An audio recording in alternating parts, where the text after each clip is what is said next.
स्वस्ति न इन्द्रो वृतश्रवाः स्वस्ति नः पूषा विश्ववेदाः स्वस्ति नस्तार्क्ष्यो अरिष्टनेमिः स्वस्ति नो बृहस्पतिर्दधातु। चंद्रगुप्त, ये राष्ट्र तुम्हें सौंपा जाता है। तुम इसके संचालक, नियामक और उत्तरदायित्व के दृढ़ वाहन करता हो। यह राज्य तुम्हें कृषि के कल्याण, संपन्नता और प्रजा के पोषण के लिए दिया जाता है।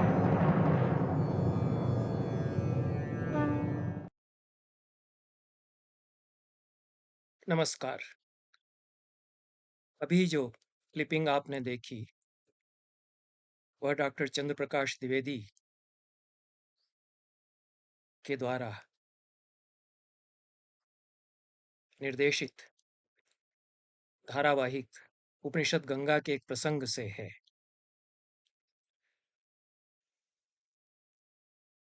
इसमें चाणक्य चंद्रगुप्त को राजदंड सौंपते हुए बताए गए हैं। चंद्र प्रकाश द्विवेदी चाणक्य जैसे प्रख्यात धारावाहिक के निर्माता निर्देशक हैं। चाणक्य के बाद उन्होंने 2 और सीरियल जो बनाए, अन्य अनेक फिल्में भी बनाई हैं। जो 2 सीरियल विशेष रूप से उनके उल्लेखनीय हैं, वे बहुत ही सुंदर हैं। एक सांस्कृतिक बोध के साथ और गहन गहन शोध करके वे बनाए गए हैं। एक तो उपनिषद गंगा है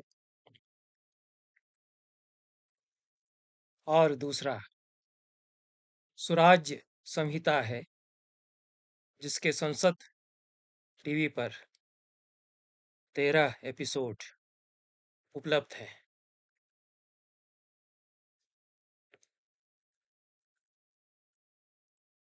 जहाँ तक मुझे याद आता है, चंद्र प्रकाश जी के चाणक्य धारावाहिक में, जिसके कारण उन्हें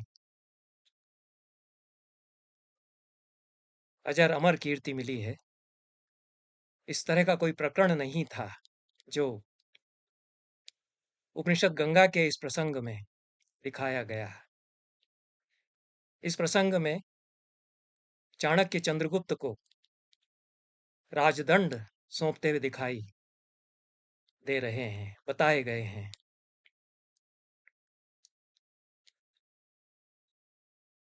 उपनिषद गंगा बाद में बनाया गया और उसमें चाणक्य और चंद्रगुप्त का जो प्रसंग जोड़ा गया, उसमें यह नया विचार लाया गया कि चाणक्य चंद्रगुप्त को राजदंड सौंपते हैं। चाणक्य सीरियल बनाते समय यह नहीं था, क्योंकि वह अर्थशास्त्र, मौर्यकाल का इतिहास,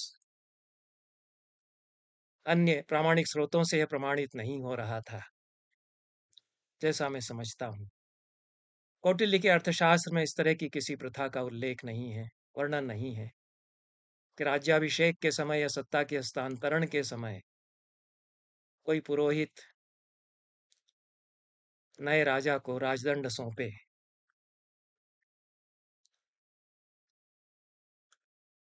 इसलिए मैं ये समझता हूं कि जो दृश्य अभी दिखाया गया, उपनिषद गंगा में जो दिखाया गया, उसमें 4वीं शताब्दी ईस्वी पूर्व के मौर्यकाल पर 7वीं शताब्दी के चोल युग की प्रथा का आरोपण कर दिया गया है। और अब जो हो रहा है उसमें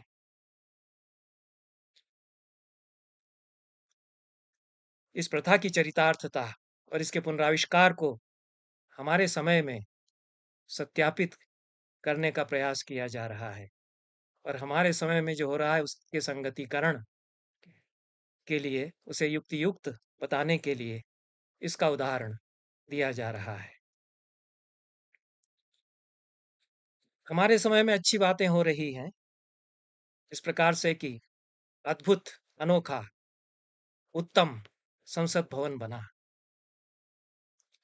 जिसकी आवश्यकता भी थी। ये बात दूसरी है कि जब देश में जबरदस्त बेरोजगारी फैल रही थी और लाखों लोग मर रहे थे, उस समय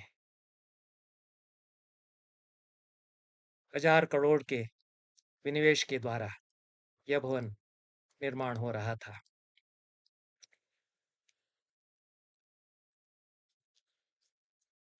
और यह उचित है कि जो हो रहा है उसके संगतिकरण के लिए अतीत का उदाहरण दिया जाए, पर काल्पनिक उदाहरण दिया जाए, काल्पनिक अतीत को प्रस्तुत किया जाए, एक निर्मिति जो अतीत की है, किसी फिल्म में, किसी धारावाहिक में उसको प्रस्तुत किया जाए। इस प्रकार से एक डॉक्यूमेंट्री भी दिखाई जा रही है, जो कि एक निर्मिति है, जिसमें बताया जा रहा है कि नेहरू जी ने उचित समझा कि जो हमारी प्राचीन परंपराएं हैं उसके अनुसार चोल काल की प्रथा का पुनराविष्कार किया जाए। वह तो सरकारी डॉक्यूमेंट्री है और उसमें नेहरू जी को श्रेय दिया गया कि किस प्रकार से उन्होंने चक्रवर्ती राजगोपालाचारी से परामर्श किया और चक्रवर्ती राजगोपालाचारी ने अन्य धार्मिक जनों से परामर्श करके उन्हें बताया कि किस प्रकार से चोल काल में यह सत्ता हस्तांतरण के समय राजदंड दिया जाता था। तब नेहरू जी ने इसकी व्यवस्था की। राजमोहन गांधी का लेख भी है, जिसमें बताते हैं कि ऐसा कुछ नहीं हुआ। द्विवेदी जी ने किस कारण से चाणक्य और चंद्रगुप्त के इतिहास पर चोल काल की इस प्रथा को आरोपित किया, यह तो वे ही बता सकते हैं। उनकी ओर से यह कहा जा सकता है, कहा गया है कि प्राचीन काल में सेनापति पुरोहित के माध्यम से राजा को तलवार सौंपते थे, पर यह तो एक अलग बात है। तलवार शक्ति की प्रतीक है और सेनापति की ओर से दी जा रही है। राजा को युद्ध करना है, उसको शक्तिशाली बनाने का एक संदेश इसमें है। राजदंड सौंपा जा रहा है, उसमें एक अलग संदेश है। और राजदंड का प्रतीक और तलवार का प्रतीक ये एक दूसरे के पर्याय और विकल्प नहीं हो सकते हैं।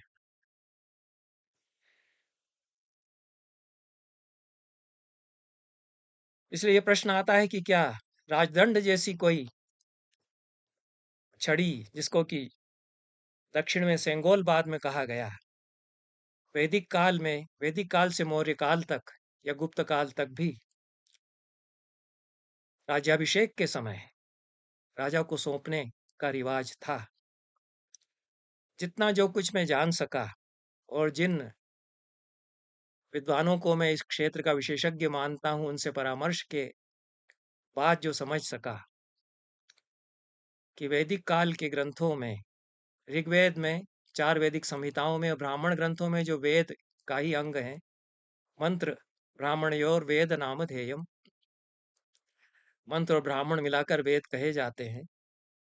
तो संहिताओं पर जो ब्राह्मण ग्रंथ हैं, जिनमें कि न केवल मंत्रों की व्याख्या है, इन मंत्रों का विनियोग किस प्रकार से वैदिक काल में किया जाता था, इस पर भी प्रामाणिक जानकारी है।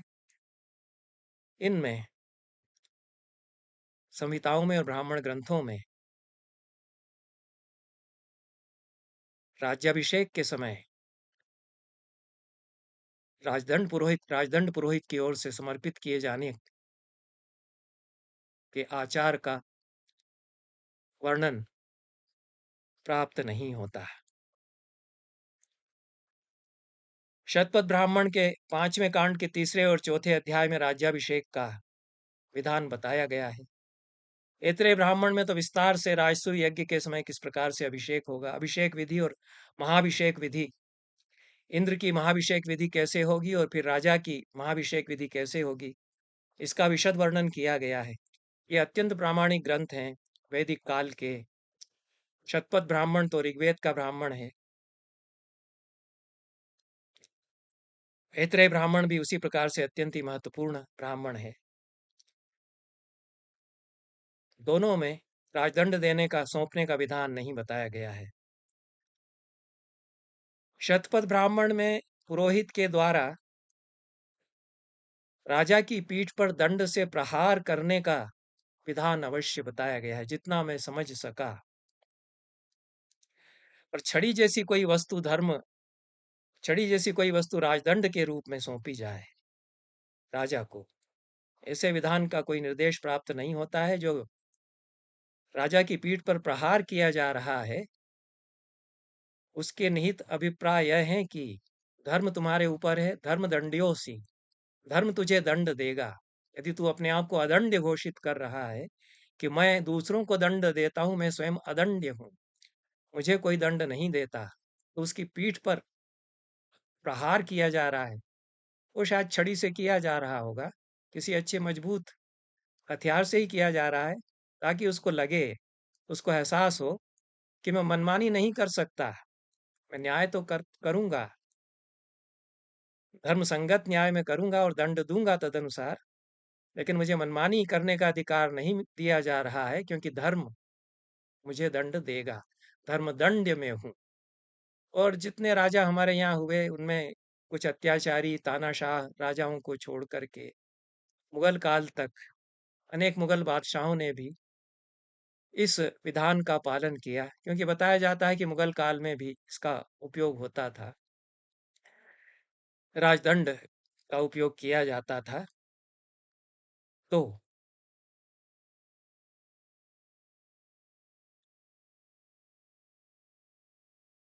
यह संस्कार तो रहा है कि राजा राजदंड का उपयोग करेगा तो धर्मदंड उसके ऊपर है, पर राजदंड का प्रतीक उसे हस्तांतरित किया जाएगा, ऐसा वैदिक काल के ग्रंथों में निर्देश प्राप्त नहीं होता है। थाई भाषा के प्राचीन ग्रंथों में जो वर्णन मिलते हैं राज्याभिषेक के, उन पर शतपथ ब्राह्मण और ऐत्रेय ब्राह्मण में जो अभिषेक विधि वर्णित है, विशेष रूप से ऐत्रेय महाब्राह्मण में जो महाभिषेक विधि वर्णित है, उसका प्रभाव परिलक्षित होता है। और वहां भी इंद्राभिषेक ऐसा कुछ उच्चारण करते हैं, उसको इंद्राभिषेक कहा जाता है। उसमें भी राज्यदंड सौंपने का, पुरोहित के द्वारा राजा को राजदंड सौंपा जाता है, ऐसे विधान का उल्लेख नहीं मिलता है। ऐत्रेय ब्राह्मण की सप्तम और अष्टम पंजिकाओं में, और विशेष रूप से अष्टम पंजिका के तृतीय अध्याय में महाअभिषेक विधि का विस्तार से निरूपण किया गया है, और चतुर्थ अध्याय में कहा गया है कि महाअभिषेक के लिए राजा किस प्रकार से तैयारी करेगा। आगे के अध्यायों में महाअभिषेक का पूरा इतिहास भी दिया गया है, किस प्रकार से जन्मेजय ने परीक्षित को महाअभिषेक के द्वारा विधि विधान से सिंहासन प्रदान किया, किस प्रकार दुष्यंत ने अपने पुत्र भरत को इस महाअभिषेक विधि के द्वारा विधि विधान से सत्ता का हस्तांतरण किया या राजा बनाया। इन सभी प्रसंगों में राजदंड सौंपा गया, ऐसा उल्लेख प्राप्त नहीं होता है। प्राचीन ग्रंथों के जो उदाहरण मेरे सामने हैं, अलग अलग राजाओं के समय उनकी राज्याभिषेक पद्धति पर जो लिखे गए हैं, उनमें ऐसा कोई निर्देश प्राप्त नहीं होता कि नए राजा का राज्याभिषेक जब होगा तो पुरोहित उसको राजदंड सौंपेगा। संस्कृत में जितने ग्रंथ मेरे सामने हैं, मुद्रा राक्षस नाटक, जिसका बहुत उपयोग किया है चाणक्य धारावाहिक में, किया गया है चाणक्य धारावाहिक में, वह एक ऐसे महान नाटककार के द्वारा लिखा गया है जिसको कि इतिहास की और राजनीति की अच्छी जानकारी है, और मौर्य काल का इतिहास भी वो समझता है। विशाखदत्त ने अपनी इस कृति में इस तरह की किसी पद्धति का जिक्र नहीं किया। अन्य जो कृतियां संस्कृत में इस प्रसंग को लेकर के मिलती हैं, नंदों के इतिहास को, चंद्रगुप्त के राज्याधिरोहण को लेकर के, वह कथा सरित सागर या क्षेमेंद्र की बृहत कथा मंजरी या बुद्ध स्वामी का बृहत कथा श्लोक संग्रह, उनमें इस तरह का कोई प्रसंग नहीं आता। जो पूरी हमारे इतिहास लेखन की परंपरा है, उसमें इस तरह का उल्लेख नहीं आता। राजतरंगिणी में भी, जहाँ तक मुझे स्मरण आ रहा है, जो कि हमारे इतिहास का अत्यंत ही महत्वपूर्ण ग्रंथ है, उसमें तलवार दिए जाने का और एक तलवार जल में डुबो करके व्रत लिया जाए, इसका तो वर्णन मिलता है, पर ये राजदंड सौंपा जाएगा, इसका वर्णन नहीं मिलता। वह तो राजतरंगिणी है, एक के बाद एक अनेक राजाओं के राज्याभिषेक का उसमें प्रामाणिक वर्णन किया है। कल्हड़ ने आंखों देखा वर्णन किया है, उसमें भी इस प्रकार की प्रथा का उल्लेख नहीं प्राप्त होता है। अनेक पोथियां और पुस्तकें प्राप्त होती हैं राज्याभिषेक के समय, जो लिखी गई, तैयार की गई थी। शिवाजी के राज्याभिषेक के समय गागा भट्ट ने, जो काशी के महान पंडित थे, महान धर्मशास्त्रज्ञ और ज्योतिष के प्रकांड पंडित थे, उनको सादर बुलाया गया कि शिवाजी का राज्याभिषेक आप कराइए, क्योंकि महाराष्ट्र का कोई पंडित तैयार नहीं था। वो भोंसले लोगों को, भोंसले राजाओं को क्षत्रिय मानने को तैयार नहीं थे, महाभारत के जो कट्टरपंथी पंडित थे। और गागा भट्ट जब शिवाजी का राज्याभिषेक होने वाला था, उसके 10 साल पहले कह चुके थे कि शिवाजी का राज्याभिषेक वैदिक विधि विधान से होना चाहिए। तब उनको ढूंढा गया, बहुत आग्रह और अनुरोध के साथ सादर उनको लाया गया शिवाजी के अमात्य बालाजी के द्वारा। उन्होंने इस अवसर पर अथर्ववेद तथा अन्य वैदिक संहिताओं, साहित्य का अध्ययन करके एक नया ग्रंथ तैयार किया। तदनुसार उन्होंने शिवाजी का राज्याभिषेक कराया। उसके बाद भी नरसिंह ने एक अन्य ग्रंथ लिखा। इन ग्रंथों में अन्य और भी जो ग्रंथ राज्याभिषेक संबंधी लिखे गए हैं, 2 ग्रंथ अभी अभी मैंने देखे। एक राज्याभिषेक विधि है, दूसरा राज्याभिषेक पद्धति है। ये बाद के ग्रंथ हैं, ये तो काफी बाद के ग्रंथ हैं। राज्याभिषेक पद्धति महाराणा प्रताप के समकालीन पंडित चक्रपाणि मिश्र के द्वारा लिखा गया। इसका हिंदी अनुवाद श्री कृष्ण जुग्नू ने किया है। श्री कृष्ण जुग्नू इस विषय के अधिकारी विद्वान हैं। इस प्रकार का विपुल कार्य उन्होंने किया है। राजस्थान के इतिहास, संस्कृति पर अच्छा शोध है और अनेक ग्रंथ उन्होंने इस प्रकार के हिंदी अनुवाद में प्रस्तुत किए हैं। उन्हीं के मार्गदर्शन में डॉक्टर कुसुमलता टेलर ने प्राचीन भारत में राज्याभिषेक इस शीर्षक से शोध प्रबंध लिखा। यह शोध प्रबंध भी राज्याभिषेक पद्धति ही है, जो ग्रंथ है चक्रपाणि मिश्र का, इसी का वास्तव में अध्ययन है। ये दोनों पुस्तकें प्राप्त नहीं हुई, राज्याभिषेक पद्धति प्राप्त नहीं हुई मुझे, और ये जो शोध ग्रंथ है यह भी मुझे नहीं मिला, क्योंकि ये उपलब्ध, ये प्राप्य नहीं है। पर श्री कृष्ण जुग्नू से, श्री कृष्ण जुग्नू जी से चर्चा मेरी हुई और उन्होंने बताया कि चक्रपाणि मिश्र के ग्रंथ में राज्याभिषेक पद्धति में इस प्रकार का राजदंड सौंपे जाने का कोई निर्देश नहीं प्राप्त होता है। दूसरी पुस्तक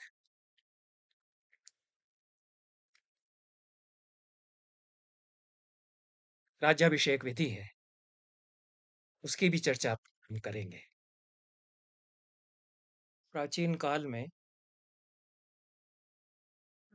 राज्याभिषेक के समय या राज्य के हस्तांतरण के समय राज्य दंड या धर्मदंड प्रदान किए जाने की परंपरा क्या रही है, इस प्रश्न पर विचार के क्रम में कुशाग्र निकेत द्वारा राज्याभिषेक विधि, यह एक प्राचीन हस्तलिखित ग्रंथ उपलब्ध कराया गया या इसका लिंक प्रदान किया गया।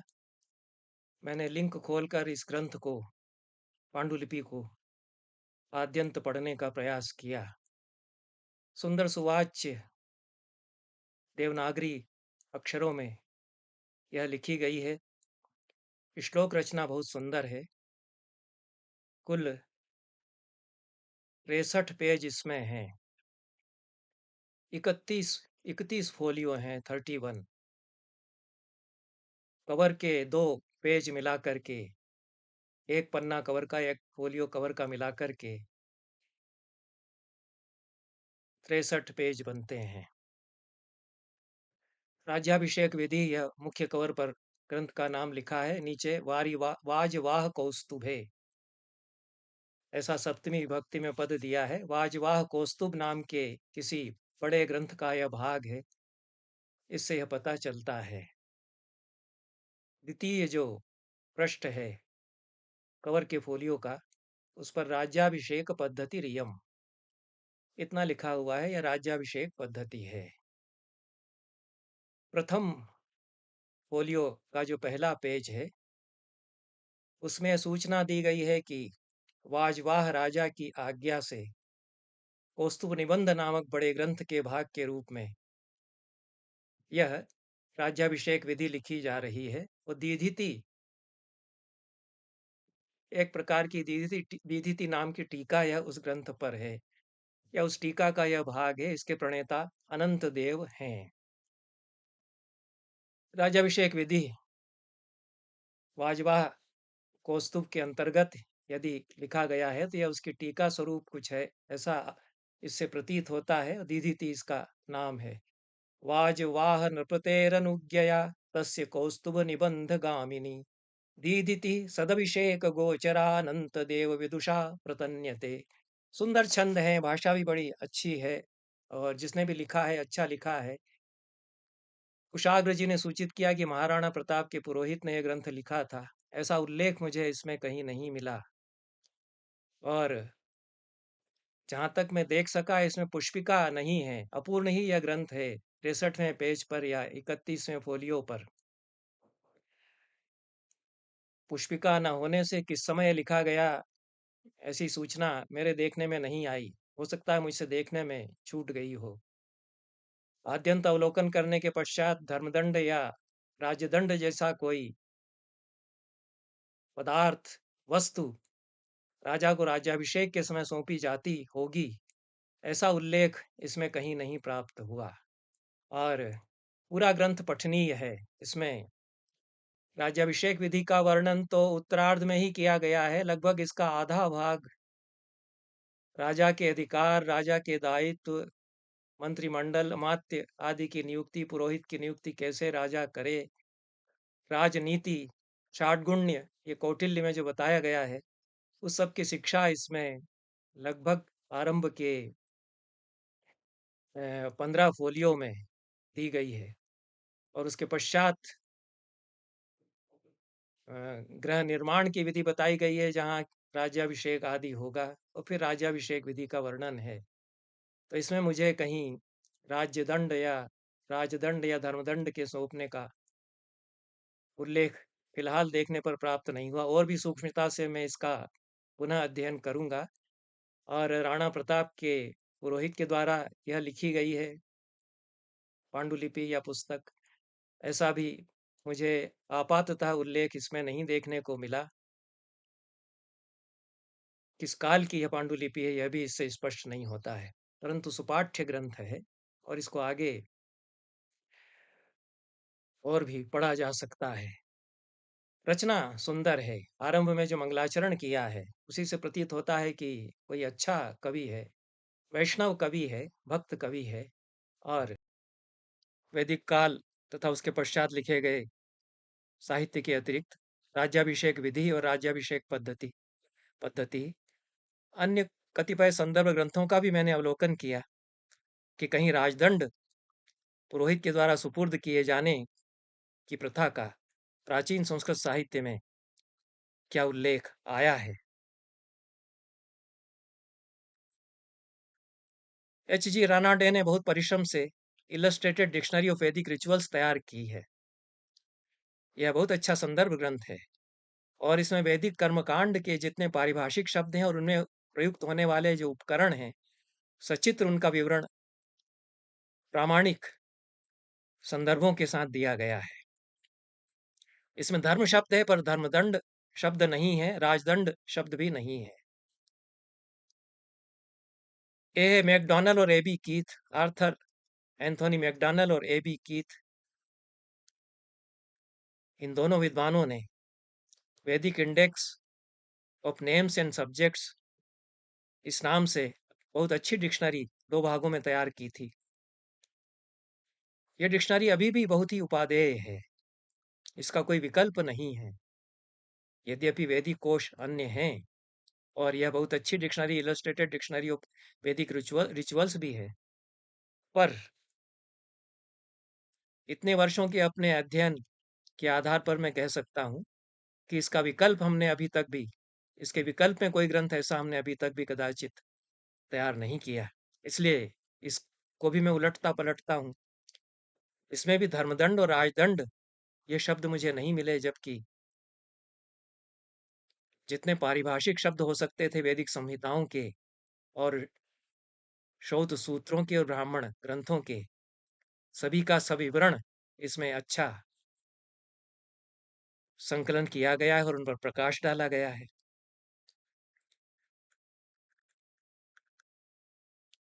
तब यह विचार कहाँ से आता है और चोल काल में यह प्रथा कहाँ से आती है कि पुरोहित राजा को राजदंड सौंपता है?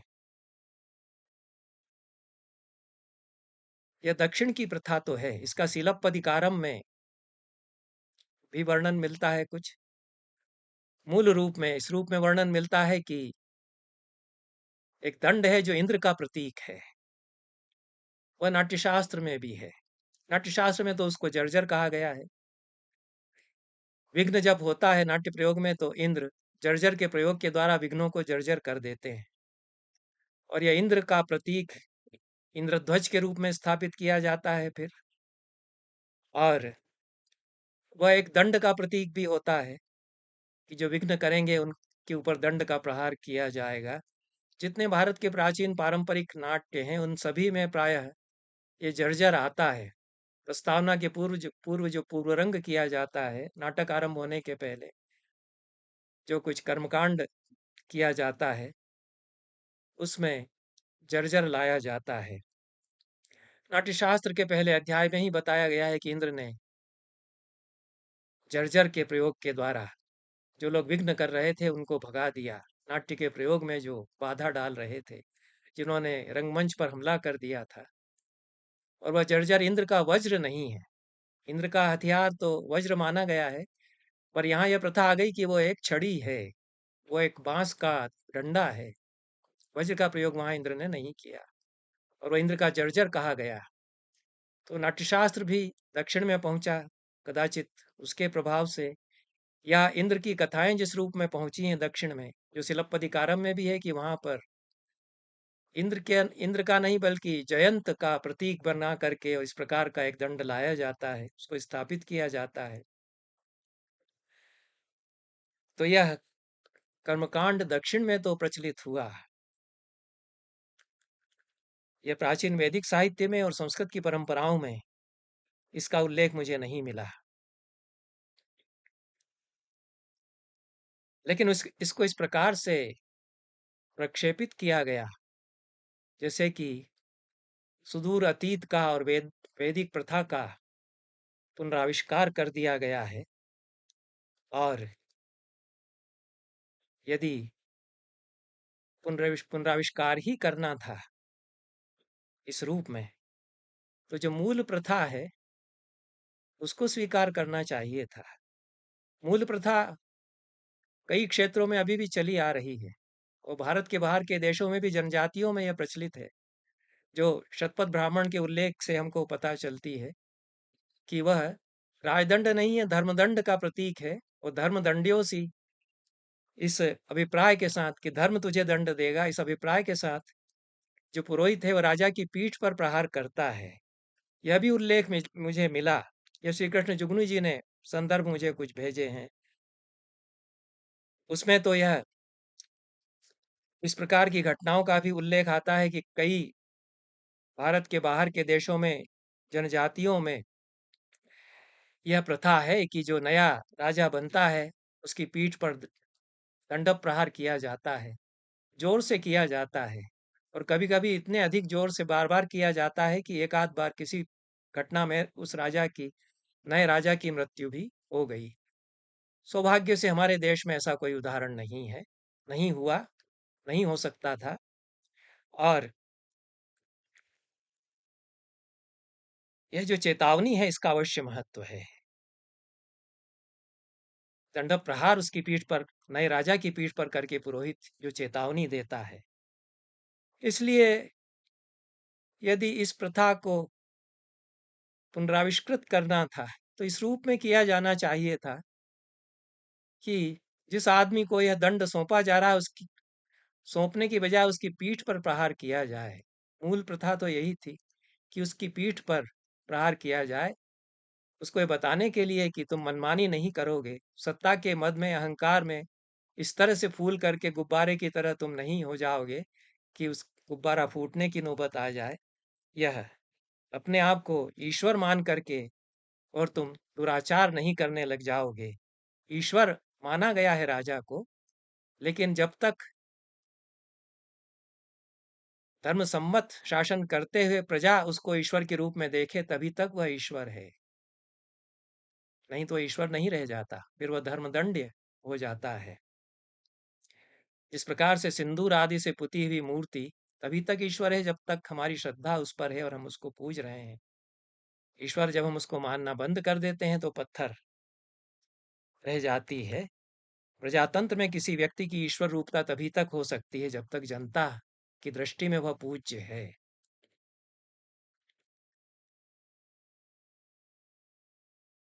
प्रसंगवश एक टिप्पणी और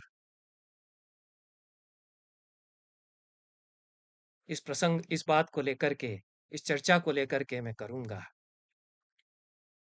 नेहरू के संबंध में अभद्र और अनुचित टिप्पणियां की गई। पिछले कुछ वर्षों से बहुत सुनियोजित ढंग से हमारी राष्ट्रीय विभूतियों का चरित्र हनन करने का लगातार प्रयास किया जा रहा है और यह कहा जा रहा है कि नेहरू ने यह जो किसी मठ के संतों द्वारा राजदंड उनको सौंपा गया था उसको संग्रहालय में रखवा करके कैसा देश का अपमान किया गया है, कि कैसा देश का उन्होंने अपमान किया। यह तो पवित्र धार्मिक प्रतीक का अपमान है। और कितने प्रफुल्लित होकर के लोग बयान देते हैं कि सनातन काल से यह प्रथा चली आ रही है, हमारे यहाँ, हमारे वेदों में इसका वर्णन है, दूरदर्शन पर बयान दे रहे हैं और नेहरू के लिए कह रहे हैं कि उन्होंने तो इसको अपनी वॉकिंग स्टिक के रूप में इस्तेमाल करना शुरू कर दिया था। घूमने के लिए छड़ी उन्होंने इसको बना लिया। जो लोग इस प्रकार की बातें कर रहे हैं वो धर्म का, राष्ट्र का अपमान करते हैं, इस देश की संस्कृति का अपमान वे करते हैं। उन्हें मालूम नहीं है कि संग्रहालय क्या होता है।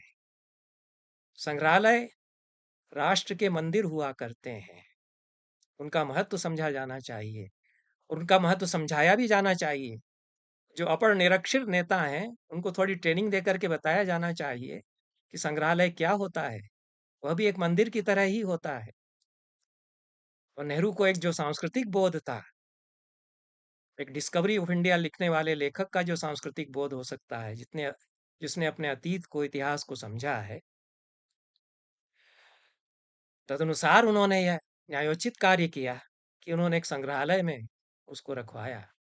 उसके लिए अब यह कहा जाने लगा कि वो तो उनका आनंद भवन उनका घर था।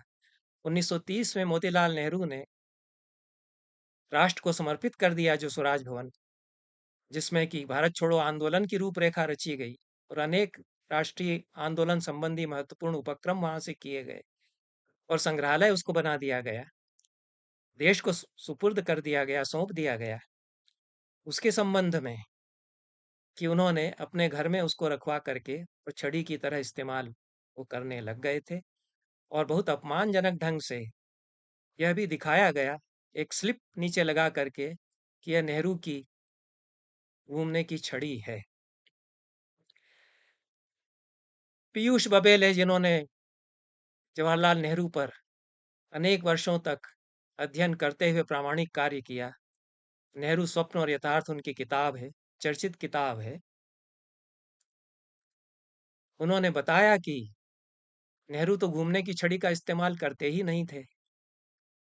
जीवन के अंतिम दिनों तक वे बहुत चुस्त दुरुस्त रहे